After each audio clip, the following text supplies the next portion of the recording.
The price of your home, a ray of light?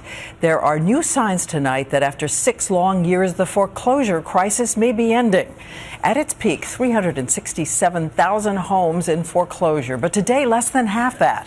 And ABC's David Muir is here with the news for your neighborhood. David. It's about time, right, Diane? This is a huge drop tonight in foreclosures across the country. Home values on the rise, the housing market slowly recovering. And tonight, what we didn't know, what's suddenly driving that drop in foreclosures. It is a stunning drop in foreclosures. The number of treasured homes slipping away from American families, dropping to its lowest level in 6 years. Down 28% across the nation from a year ago. Foreclosures down an eye-popping 65% in California. And it turns out a new law in California is helping to boost those housing numbers across the country tonight. Susie Orman, quick to point out to us today, the banks there pushed to do something else, to finally allow homeowners to avoid foreclosure with what's called a short sale. Here's how it works. You owe $200,000 to the bank on your mortgage, but your house is only worth $150,000. Only worth $150,000, and the bank's finally allowing you to sell it for that. Are you still left owing that 50 grand though? You're not still left. They wipe it off the board. The change comes too late, though, for Stephanie Walker. She and her husband Bob, right before the collapse, sold their property, used the profits to buy bigger, what so many did.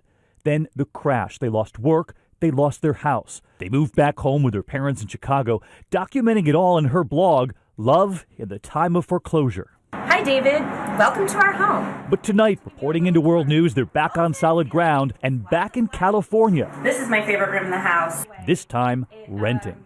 But she admits those historically low mortgage rates are so tempting. That is where you get yourself into trouble. In fact, the other day I saw an open house sign and I thought, I kind of want to see that house. I want to see what it looks like inside. And Bob, my husband, said, no. He said, keep driving. Yes, exactly. This way. Passing an open house, even in this improving housing market. What Susie says is smart. What would you say to Stephanie tonight about the lesson learned in all this? I would say live below your means, but within your needs. If you can afford to buy a 3,000 square foot home now, buy a 2,000 square foot home. What do you make of her advice? I think it's brilliant advice. It's hard, though, I think. It's really hard.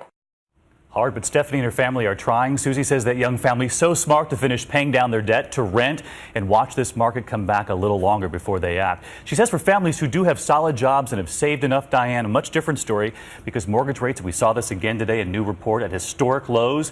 It is a good time to buy if everything else is in place for you.